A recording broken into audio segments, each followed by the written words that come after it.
स्वागत करूया।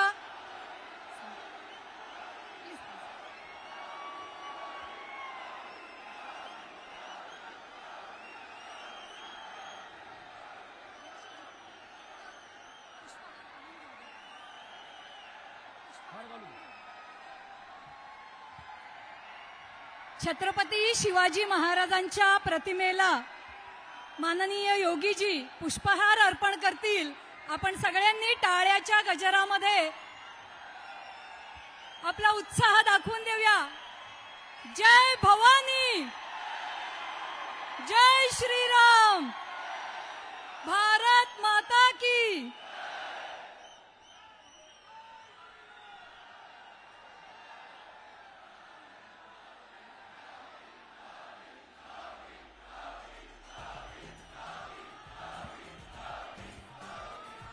आपला उत्साह आणि महाराजजींवरचं प्रेम इथे दिसून येत आहे।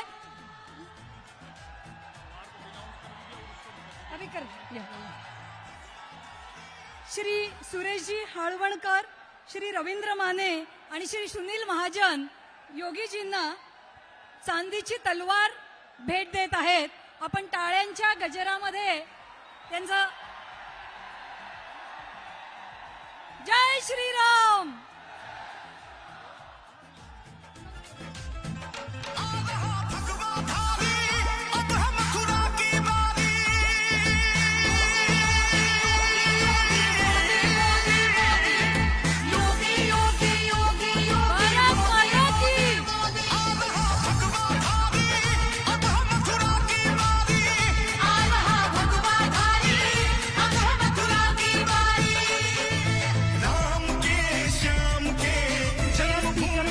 चढू नका।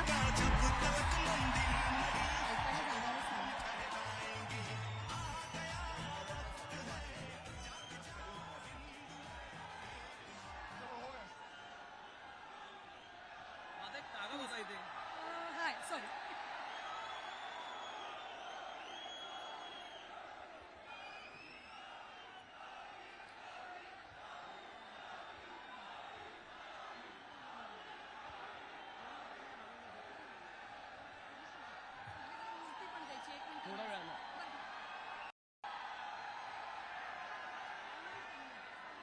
जय श्री राम, जय जय श्री राम। राज तिलक की करो तैयारी। भगवाधारी आ रहे नहीं, भगवाधारी आ गए हैं। आज इस मंच पर उपस्थित राम जन्मभूमि से यहां पे अपने आशीर्वाद देने हुए आने वाले आदरणीय योगी जी का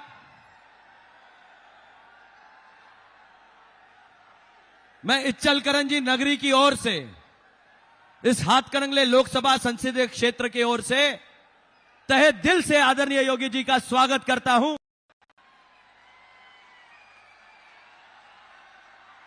राम जी की जन्मभूमि से योगी जी इच्चलकरंजी नगरी आए हैं। आदरणीय योगी जी, ये वस्त्र नगरी कह के पहचानी जाती है। ये वस्त्र की भूमि है, ये शस्त्र की भूमि है, ये शौर्य की भूमि है, ये स्वातंत्र वीरों की भूमि है, ये बलिदान की भूमि है, ये कर्मवीरों की भूमि है, ये छत्रपति शिवाजी महाराज के पराक्रम की भूमि है, ये बाजी प्रभु के बलिदान की भूमि है, ये तारा रानी के संघर्ष की भूमि है, ये छत्रपति शाहू महाराज के विकास की भूमि है, ये बाबा साहेब अंबेडकर के विचारों की भूमि है, ये अन्ना भाऊ साठे जी के कलम की भूमि है, ये किसानों के उत्कर्ष की भूमि है, ये श्रमिकों के उद्धार की भूमि है, ये दीन दलितों के आधार की भूमि है। और मैं ये कहना चाहूंगा आदरणीय योगी जी, ये राम जन्म की बधाइयां देने वाली और राम जी के प्रस्थापन का इंतजार करने वाली भूमि है। जिस दिन अयोध्या में प्रभु राम लल्ला का आगमन हुआ, अयोध्या में राम आए थे, लेकिन दिवाली यहां बनी थी। यह दिवाली मनाने वाला गांव है।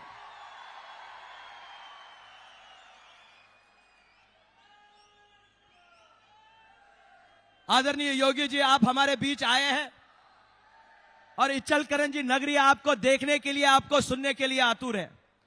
मैं आपके और इस नगरी के बीच में ज्यादा देर रोड़ा नहीं बनूंगा। मैं अपने लोगों से सिर्फ यह कहना चाहूंगा कि आपका सांसद होने के नाते मैंने अपना कर्तव्य में कहीं चूक नहीं की। मैंने अपना कर्तव्य बहुत खूबी से संसदीय क्षेत्र के बारे में मैंने लोकसभा में निभाया है और उसी के बाद यहां आने वाले विकास को चालना देने का काम किया है। कई लोग पानी पे राजनीति करने का काम कर रहे हैं। मैं उनको यह कहना चाहूंगा कि जिस नाम पे आप राजनीति कर रहे हो,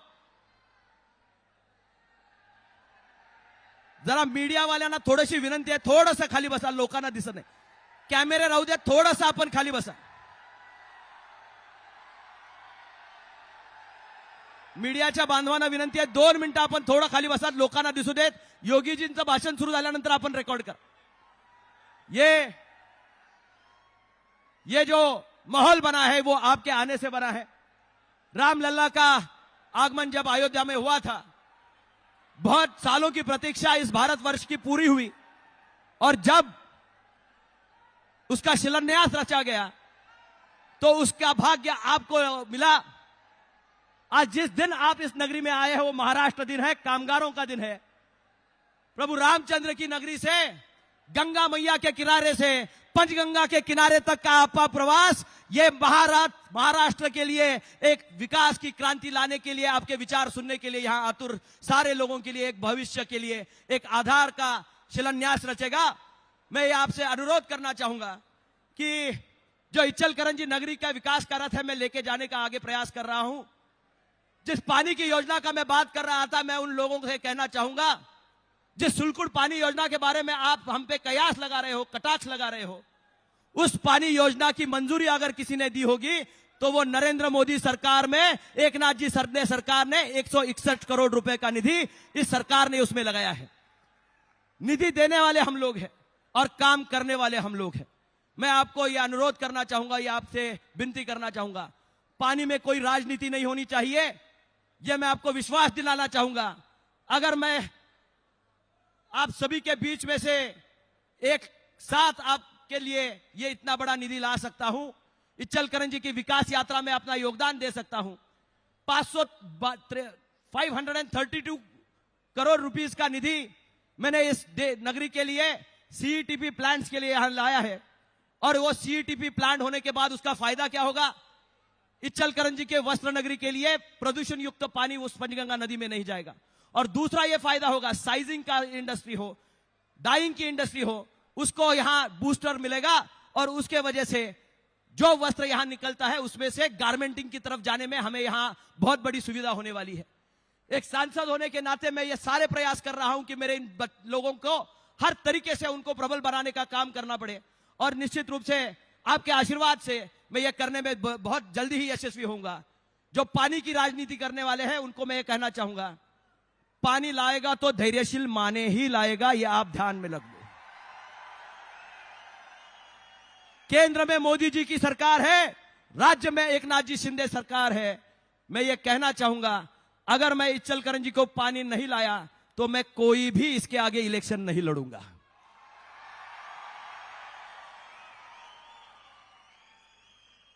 पानी पहले भी मंजूरी की है, वो धैर्यशील माने ने की है। 161 करोड़ रुपए का जो निधि लाया है वो धैर्यशील माने ने लाया है। कई लोग इस पे राजनीति करने की कोशिश कर रहे हैं, लेकिन मैं उथली राजनीति में नहीं पड़ूंगा। मैं ये कहना चाहूंगा कि जिस चीज के लिए आपने मुझे चुनाव में चुन के दिया था, उन सारी अपेक्षाओं को पूरा करने का व्रत मैंने लिया है। मैं कोई एक सेगमेंट के लिए काम नहीं करता, समाज के हर तबके के लिए मेरा काम बना रहे, इसका मैं प्रयास करता हूं।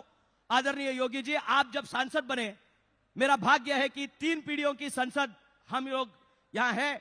मेरी माता जी आपके साथ सांसद हुआ करती थी, वो आज यही मंच पर बैठी हुई है और आप इस नगरी में आए हैं। मैं ये कहना चाहूंगा, बहुत सारे युवा यहां पे हैं जो आपको सुनना चाहते हैं, आप में वो करिश्मा देखते हैं और उन्होंने आपके हाथ में जो दी है, एक संत के हाथ में तलवार दी है। वो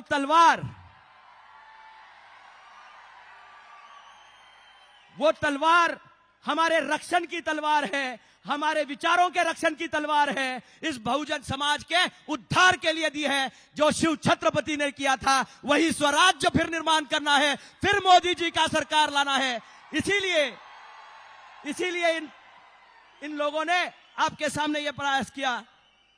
मैं ज्यादा वक्त नहीं लेते हुए मैं ये कहना चाहूंगा, जीत उसी की होगी, जीत तो उसी की होगी जिसके पास होंगे तपस्वी योगी।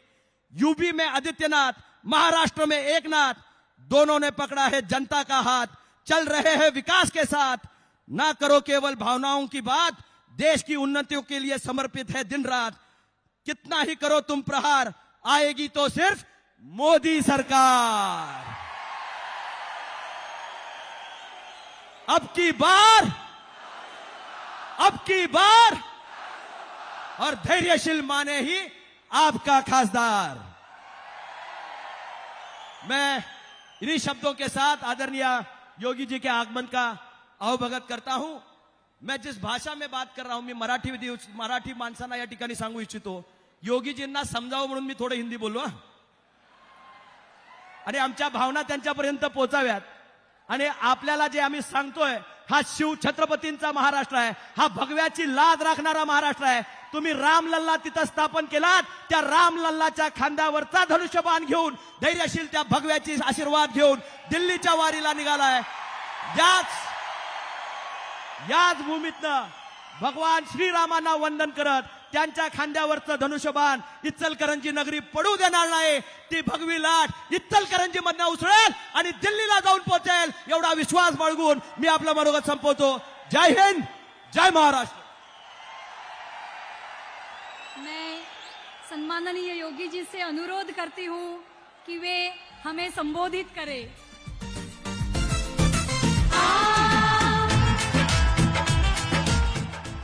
आपले भाजपचे प्रदेशाध्यक्ष श्री चंद्रशेखर बावनकुळे साहेब आपल्याला संबोधित करणार आहेत। भारत माता की वंदे, छत्रपति शिवाजी महाराज की जय भवानी, जय शिवाजी, जय जय जय जय जय भवानी, जय जय जय जय जय शिवाजी, जय श्री राम।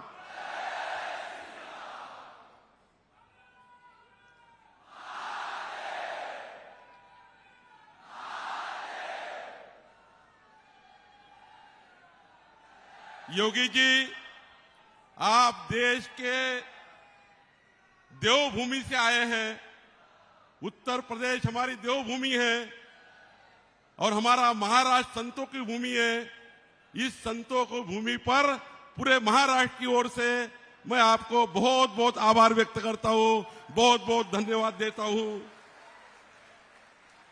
योगी जी, पूरा देश आपको बुलडोजर बाबा कहते हैं, पूरा देश आपको बुलडोजर बाबा कहते हैं, लेकिन आपने बुलडोजर को शांति और विकास का प्रतीक बनाया है, बुलडोजर को शांति और विकास का प्रतीक बनाया है।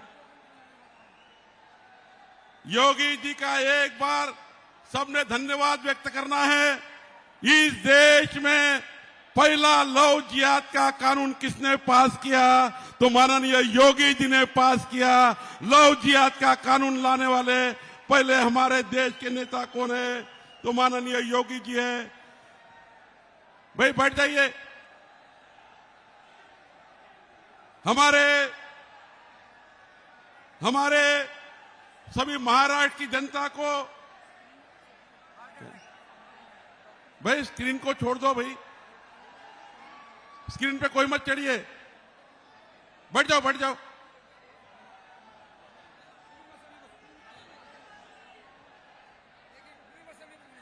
जब मैं उत्तर प्रदेश, ज्यावेळी मी उत्तर प्रदेशला गोरखपूरला गेलो होतो, हजारो महिलांनी मला त्या ठिकाणी त्यांचं आप भीती सांगितली आणि सांगितलं की या ठिकाणी आम्हाला 6 वाजता नंतर घराच्या बाहेर कोणी निघू देत नव्हता, पण माननीय योगीजी आले आणि आमचं जीवन सुरक्षित करण्याचं काम योगीजींनी केलं. बंधूंनो, असे योगीजी आपल्या इचलकरंजीमध्ये आले आहेत. मी या ठिकाणी भारतीय जनता पार्टी, शिवसेना महायुतीचे धैर्यशीलजी माने यांना 7 तारखेला प्रचंड बहुमताने विजयी करावं. आपण सर्वांनी एक जनतेने 5-5, 10 घरी जाऊन मोदीजींचा नमस्कार, योगीजींचा नमस्कार सांगावा, एवढीच विनंती मी आपल्याला करतो. आणि पुन्हा एकदा धैर्यशील मानेजींना प्रचंड बहुमताने विजयी करावं अशी विनंती करतो. आणि माननीय योगीजींना विनंती करतो, त्यांनी आपल्याला मार्गदर्शन करावे. धन्यवाद. मैं सम्माननीय योगी जी से अनुरोध करती हूँ कि हमें संबोधित करें.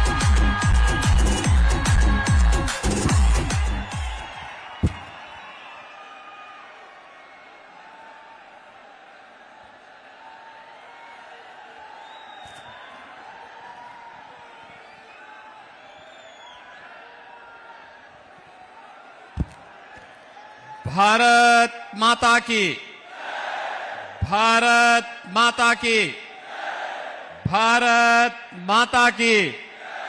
छत्रपति शिवाजी महाराज की, छत्रपति शिवाजी महाराज की. अंबाबाई तुलजा आई की, अंबाबाई तुलजा आई की. हर हर महादेव.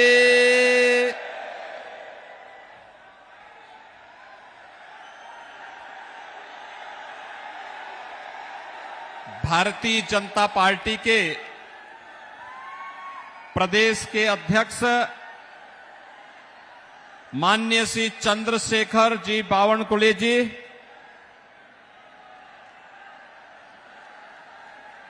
महाराष्ट्र सरकार के मंत्री श्री गुलाबराव पाटिल जी, शिवोदय सामंत जी, राज्यसभा के माननीय सांसद श्री धनंजय महांडलिक जी, पूर्व सांसद श्रीमती निवेदिता माने जी, भारतीय जनता पार्टी के प्रदेश के उपाध्यक्ष श्री सुरेश राव जी, जिला अध्यक्ष राज्यवर्धन निवालकर जी, अनिल जी बोड़े और यहां पर एनडीए, शिवसेना, भारतीय जनता पार्टी और एनसीपी के संयुक्त प्रत्याशी और युवा प्रत्याशी श्री धैर्यशील माने जी, भारतीय जनता पार्टी, शिवसेना, एनसीपी के सभी पदाधिकारीगण, भारी संख्या में उपस्थित मेरे सभी उपस्थित बहन और भाइयों, मैं सबसे पहले इस पावन धरा को कोटि कोटि नमन करते हुए आप सबका हृदय से मैं अभिनंदन करता हूं, स्वागत करता हूं. ये पावन धरा हम सबकी श्रद्धा का केंद्र है, क्योंकि इसी पावन धरा की सह्याद्री के हृदय स्थल से छत्रपति शिवाजी महाराज ने मुगलिया सल्तनत के अहंकार को चकनाचूर करने का काम किया था. यहां के किले महाराष्ट्र के स्वाभिमान और हिंदी स्वराज्य के अभिमान का प्रतीक हैं. बहनों और भाइयों, सह्याद्री के इन्हीं किलों में, जिनमें विशालगढ़, पनहला, जिनकी प्राचीर में आज भी छत्रपति शिवाजी महाराज का स्वराज का उद्घोष गूंज रहा है, इसलिए इस पावन धरा को नमन करते हुए आप सबका मैं अभिनंदन करता हूं। बहनों और भाइयों, मैं उत्तर प्रदेश मर्यादा पुरुषोत्तम प्रभु श्री राम की पावन धरा से आपके बीच आया हूं। जब छत्रपति शिवाजी महाराज का स्वराज की गूंज पूरे देश के अंदर गूंजती है ना, तब गुलामी के एक एक प्रतीक ऐसे ही धराशायी होते हैं जैसे अयोध्या में गुलामी के प्रतीक समाप्त हुए तो 500 वर्षों का इंतजार समाप्त होकर के मर्यादा पुरुषोत्तम प्रभु श्री राम फिर से अयोध्या धाम में विराजमान हुए हैं। और मुझे प्रसन्नता इस बात की है कि अयोध्या धाम में प्रभु श्री राम देश के यशस्वी प्रधानमंत्री मोदी जी के कर कमलों से विराजमान हो रहे थे और दीपावली हमारे महाराष्ट्र के अंदर मनाई जा रही थी, क्योंकि ये हिंदवी स्वराज की धरती जो है। बहनों और भाइयों, यही हमारे भारत की पहचान है। हम राज्य अलग अलग होंगे, जातियां अलग अलग होंगी, मत और संप्रदाय अलग अलग होंगे, लेकिन अटक से कटक तक, कश्मीर से कन्याकुमारी तक संपूर्ण भारत एक भाव और एक भंगिमा के साथ बोलता है, सोचता है, कार्य करता है। अगर महाराष्ट्र के अंदर कोई पीड़ा होती है तो केवल महाराष्ट्र की नहीं होती है, उत्तर प्रदेश भी उसमें सहभागी बनता है कि नहीं। याद रखना, अगर स्वराज का उद्घोष इस धरती से होता है तो लोकनायक कैसे बनते हैं। यह बाल गंगाधर तिलक ने इस धरती पे जन्म तो लिया महाराष्ट्र की धरती पर, लेकिन उद्घोष किया था उत्तर प्रदेश की लखनऊ से कि स्वराज मेरा जन्मसिद्ध अधिकार है, मैं इसे लेके रहूंगा। बहनों और भाइयों, बाबा साहब भीमराव अंबेडकर के पंच तीर्थों का निर्माण यह प्रधानमंत्री मोदी जी ने बनाया।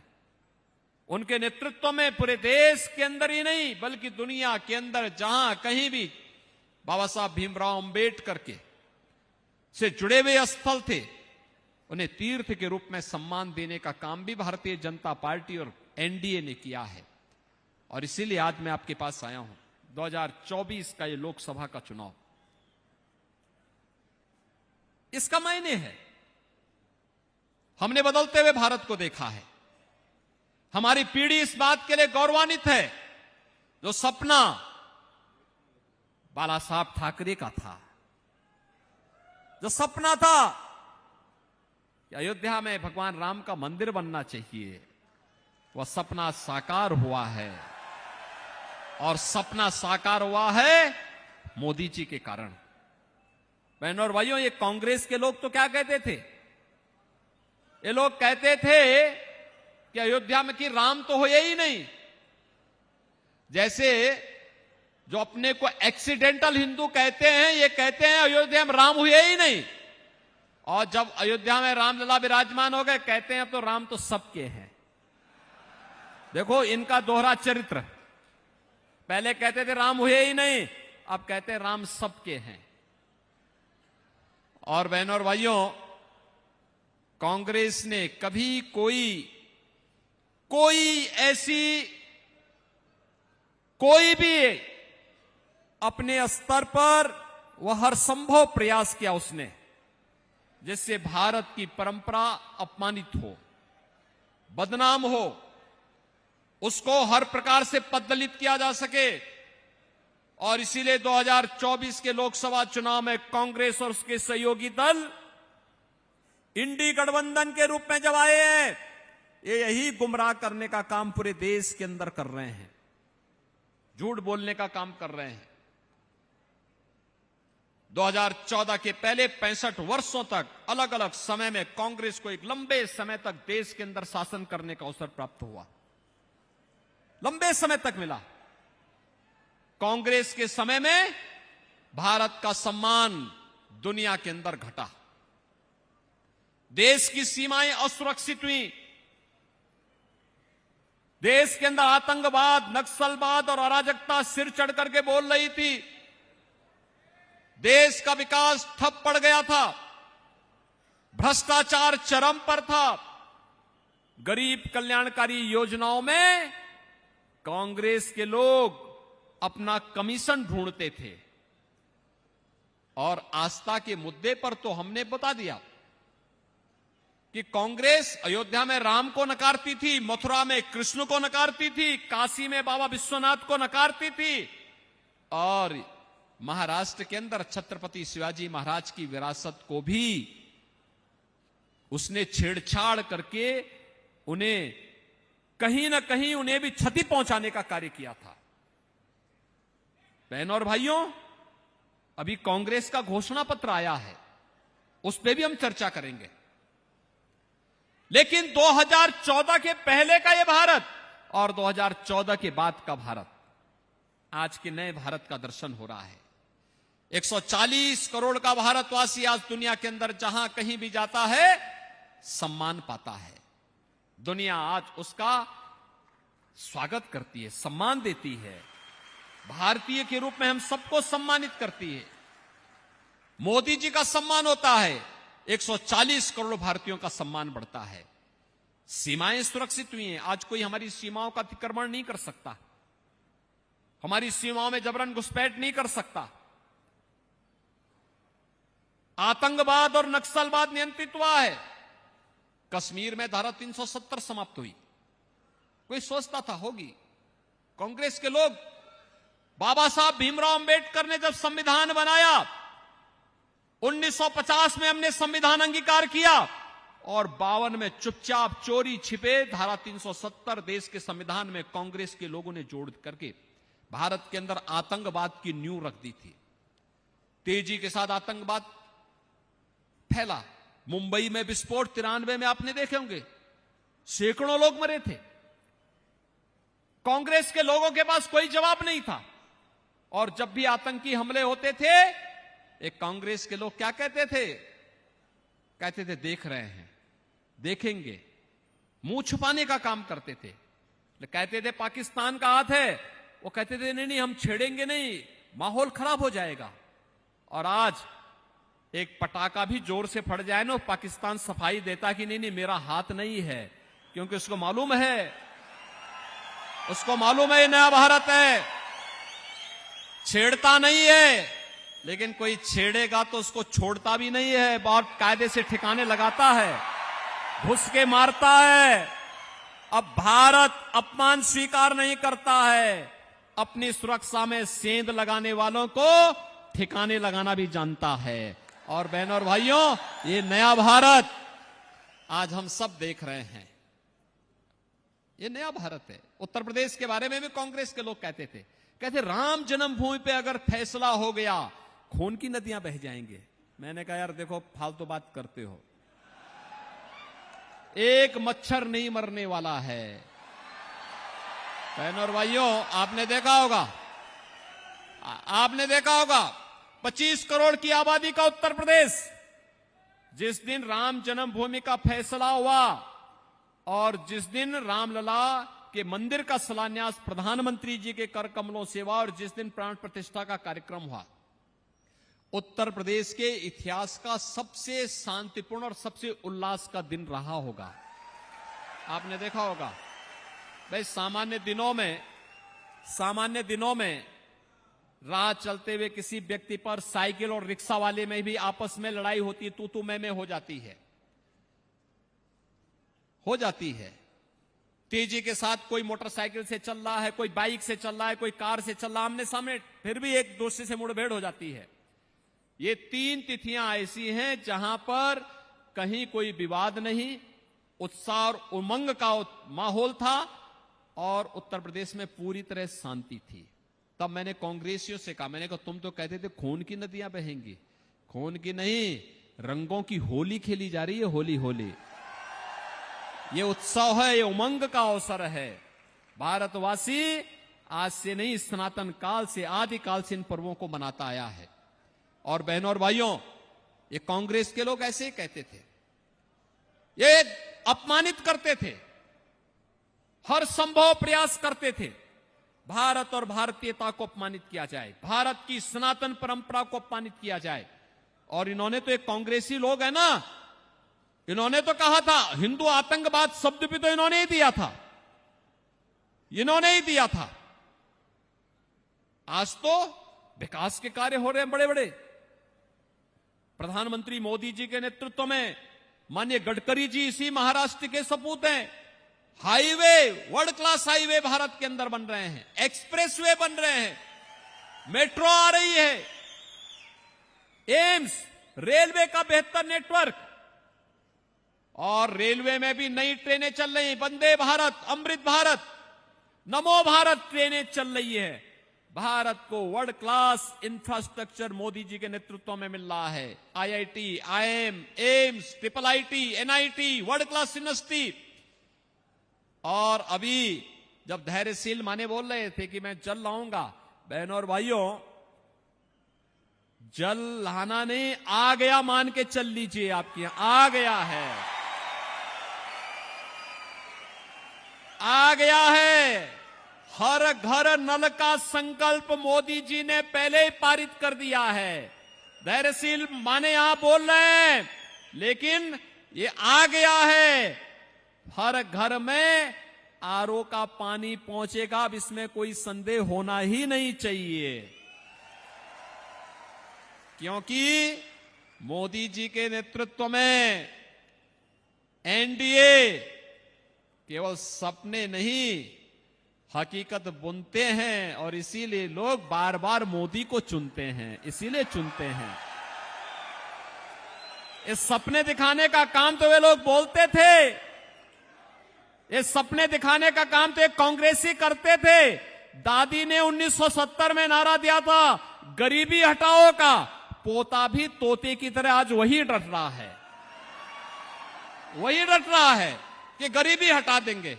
एक पत्रकार ने पूछा कैसे हटाएंगे, तो कहता एक झटके में हटा देंगे। तो कहा एक झटके में कैसे? उसने कहा मैं प्रत्येक नागरिक की संपत्ति का सर्वे करूंगा।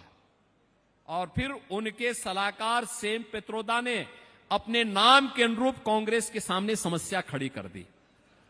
और क्या कहा? कहा हम विरासत टैक्स लगा देंगे। विरासत टैक्स का मतलब आपके पूर्वजों ने, आपके माता पिता ने, आपके पूर्वजों ने कोई संपत्ति अर्जित की है, वे कांग्रेसी क्या चाहते हैं कि उस संपत्ति का सर्वे करा करके लोग रखेंगे और बाद में कहेंगे जैसे औरंगजेब के समय जजिया कर लगता था ना, ऐसे ये कांग्रेस जजिया कर लगाना चाहती है। क्या आप इसको स्वीकार करेंगे? क्या ये देश स्वीकार करेगा क्या?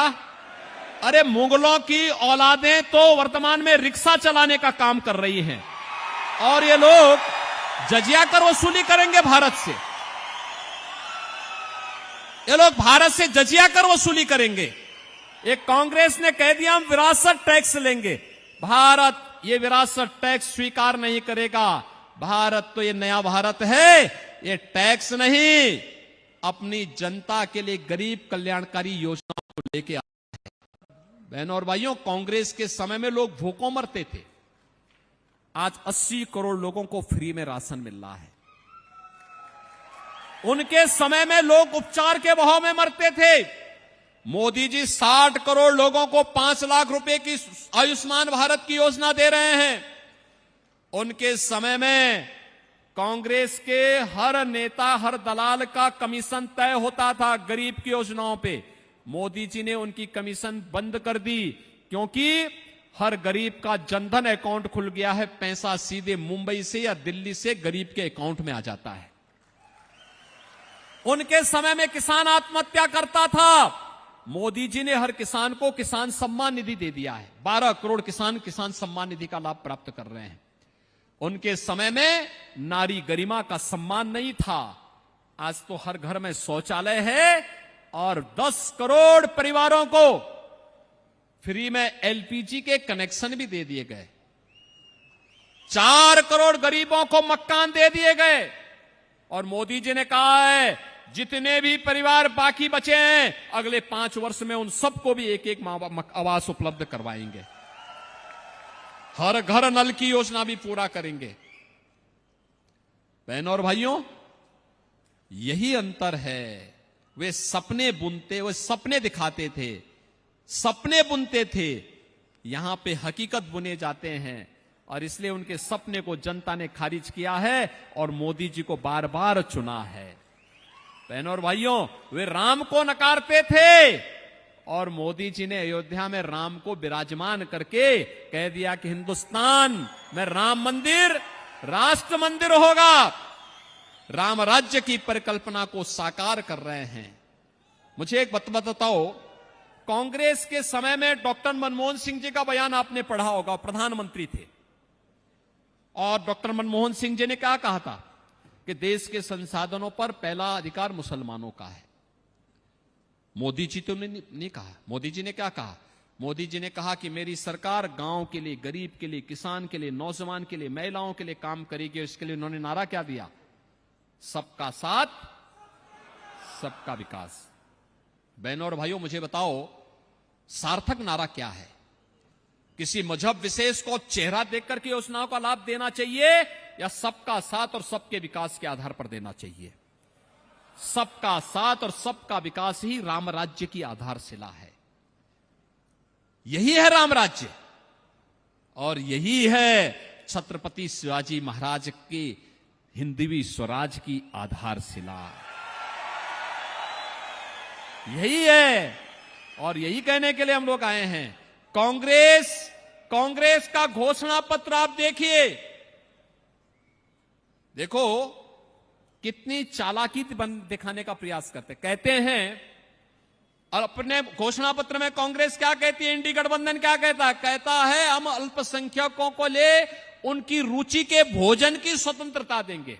बहनों और भाइयों, मैं पूछना चाहता हूं, ऐसा कौन सा भोजन है जो बहुसंख्यक पसंद नहीं करता और वे पसंद करते हैं? आप मुझे बताओ। इनकी मंशा देखिए, इनकी मंशा देखिए। अरे ये महाराष्ट्र है, ये हिंदुस्तान है। अरे कांग्रेसियों, क्या हो गया तुम्हें? क्या कर रहे हो? ये एक गरीब के बारे में बात करते, एक किसान के बारे में बात करते, एक नौजवान के बारे में बात करते, आधी आबादी बेटी और बहनों के बारे में बात करते, लेकिन कहते हैं उनकी अभिरुचि के अनुसार, अल्पसंख्यकों की रुचि के अनुसार भोजन की व्यवस्था करेंगे, खान पान की स्वतंत्रता देंगे, यानी उनको गौ हत्या करने की छूट देंगे। क्या हिंदुस्तान इसको स्वीकार करेगा? क्या स्वीकार करेंगे इसको? अगर कोई व्यक्ति सबके बावजूद भी कांग्रेस को वोट देता है तो इससे बड़ा पाप दूसरा हो ही नहीं सकता। बहनों और भाइयों, इससे बड़ा पाप हो ही नहीं सकता। यानी ये पाप कर रहे हैं। एक पाप ये, और दूसरा क्या? दूसरा पाप इनके द्वारा क्या किया जा रहा है?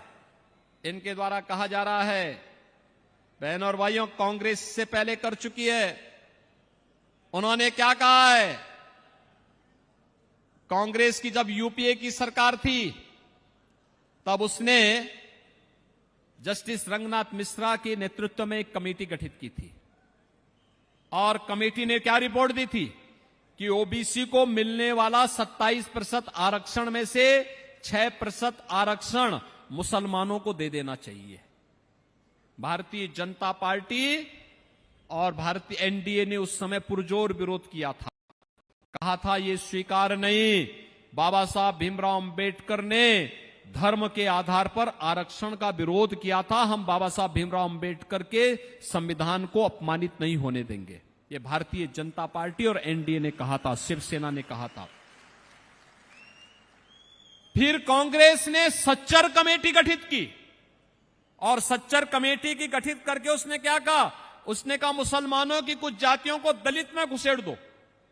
यानी सीधे तरीके से नहीं ले पा रहे थे तो वहां अंदर घुसपैठ करके योजना का लाभ लेना चाहते थे। तब भी इसका विरोध एनडीए और भारतीय जनता पार्टी ने किया, कहा कि नहीं, ये भी स्वीकार नहीं, क्योंकि बाबा साहब भीमराव अंबेडकर ने कहा है धर्म के आधार पर आरक्षण स्वीकार नहीं। बहनों और भाइयों, कांग्रेस तो भारत को का इस्लामीकरण करना चाहती है, एक और विभाजन की ओर भारत को ले जाना चाहती है। क्या यह महाराष्ट्र स्वीकार करेगा? क्या हिंदुस्तान स्वीकार करेगा? और एक और शरारत क्या कर रहे हैं? कह रहे हैं कि मुसलमानों के व्यक्तिगत कानून को लागू करने की छूट देंगे, यानी 3 तलाकी को प्रथा पर जो रोक लगी है इसको फिर से लागू करेंगे। क्या इसको स्वीकार करेगा कोई? आधी आबादी इसको स्वीकार करेगी? कतई नहीं स्वीकार करना चाहिए। इसलिए बहनों और भाइयों, आज हम सब आए हैं आपके पास कहने के लिए, मोदी जी ने कहा है आत्मनिर्भर भारत और विकसित भारत की संकल्पना को आगे बढ़ाने के लिए तीसरा कार्यकाल चाहिए। और तीसरे कार्यकाल के लिए एनडीए के प्रत्याशी जब विजयी होंगे तब मोदी जी के नेतृत्व में प्रचंड बहुमत की सरकार बनेगी। उत्तर प्रदेश में तो 80 की 80 लोकसभा सीटों पर मोदी जी को हम 80 मनकों की माला पहनाने जा रहे हैं। क्या महाराष्ट्र भी सहमत है? महाराष्ट्र भी सहमत है। भाजपा, शिवसेना, एनसीपी मिलकर के सभी सीटों पर मोदी जी को विजयी बनाने का काम करेगा। एनडीए के प्रत्येक प्रत्याशी को विजयी बनाने का काम करेगा। और बहनों और भाइयों, मैं आपसे पूछना चाहता हूं, आप में से कितने लोग अयोध्या गए? रामलला के विराजमान होने के बाद कितने लोग गए? अरे आपके यहां से तो काफी बड़े लोग चले गए। लेकिन मैं धैर्यशील माने से कहूंगा कि 7 मई को इलेक्शन है। इलेक्शन के बाद जब फुर्सत मिले तो कितने लोग अयोध्या जाने के इच्छुक होंगे? वाह भाई, आप सभी लोग सहमत हैं। अयोध्या में अच्छा काम हुआ है ना? ऐसा ही काम चलते रहना चाहिए ना? और मोदी जी ने तो कह दिया है ये गुलामी के अंशों को समाप्त करेंगे, गुलामी के प्रतीकों को समाप्त करेंगे, विरासत का सम्मान करेंगे। और विरासत का सम्मान चाहे अयोध्या हो, चाहे काशी हो, चाहे मथुरा हो, चाहे छत्रपति शिवाजी महाराज के सह्याद्री के पूरे शिखरों में बने हुए दुर्ग और किले हों, ये सभी हमारी विरासत है, भारत की विरासत है। हम सबको इस पर गौरव की अनुभूति होनी चाहिए। और इन सब की प्राण प्रतिष्ठा के कार्यक्रम के साथ हम सबको जुड़ना होगा। और इसके लिए भारतीय जनता पार्टी के नेतृत्व में एनडीए आवश्यक है। आप सहमत हैं? और इसके लिए फिर से पे धैर्यशील माने आए हैं। बहनों और भाइयों, इलेक्शन के दौरान ये तो मेरे लिए बहुत आनंदित होने वाला क्षण है। संसद में मैंने, निवेदिता जी ने, हम लोग संसद में एक साथ थे। धनंजय जी भी मेरे साथ में संसद में थे। बाद में मुझे उत्तर प्रदेश भेज दिया गया कि उत्तर प्रदेश में राम मंदिर भी बनना है और एक तरफ रामलला को विराजमान करना है और दूसरी तरफ जो वहां पे पहले सत्ता का सरप्रस्त बनकर के बड़े बड़े माफिया इकट्ठे हो गए थे, इन माफिया को राम नाम सत्य की यात्रा पे भी भेजना है। तो बहनों और भाइयों, मैं वहां उत्तर प्रदेश में गया और आपने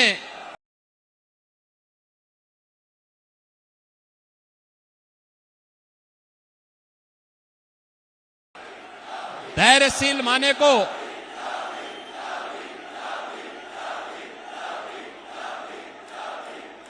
पिछली बार शिवसेना से विजयी बना के भेजा और इस बार फिर से श्री धैर्यशील माने मोदी जी के नेतृत्व में, श्री एकनाथ शिंदे जी के नेतृत्व में, देवेंद्र फडणवीस जी के नेतृत्व में और सरदेव बाला साहब ठाकरे का आशीर्वाद प्राप्त करते हुए फिर से आपके बीच आए हैं। बहनों और भाइयों, चुनाव के दौरान प्रत्याशी से उम्मीद करना कि घर घर जाकर के वो वोट मांगेगा बहुत कठिन होता है। पार्लियामेंट्री कॉन्स्टिट्यूंसी बहुत बड़ी होती है और आपसे मेरी अपील होगी, मोदी जी का प्रतिनिधि बन करके, एकनाथ शिंदे जी का प्रतिनिधि बन करके, देवेंद्र फडणवीस का प्रतिनिधि बन करके और स्वयं धैर्यशील माने बन करके घर घर आप जाना पड़ेगा। आपको जाएंगे? और यहां से धनुष बाण से ऐसा तीर छोड़ना कि विकसित भारत की परिकल्पना भी साकार हो सके और भारत की सुरक्षा में सेंध लगाने के कांग्रेस और उसके इंडी गठबंधन के मंसूबों पर पानी भी फिर सके। सहमत हैं? सभी लोग सहमत हैं? तो यहां से विजयी बना के भेजेंगे। एनडीए का प्रत्याशी विजयी बन करके जाएगा। तो मेरे साथ बोलेंगे, भारत माता की, भारत माता की, भारत माता की, छत्रपति शिवाजी महाराज की, छत्रपति शिवाजी महाराज की। जय श्री राम, जय श्री राम, जय जय श्री राम। आमची शिवसेना भगव्याची साक्ष घेऊन उभा आपला धैर्यशील, बहुजनांचा विचार म्हणजे आपला धैर्यशील, मोदींच्या स्वप्नांना साथ म्हणजे धैर्यशील, दमदार आपलाच खासदार धैर्यशील, धैर्याचे वादाचे शीलही दमदार, ध्यास साधा हो जनतेचा प्रगतीचा विचार,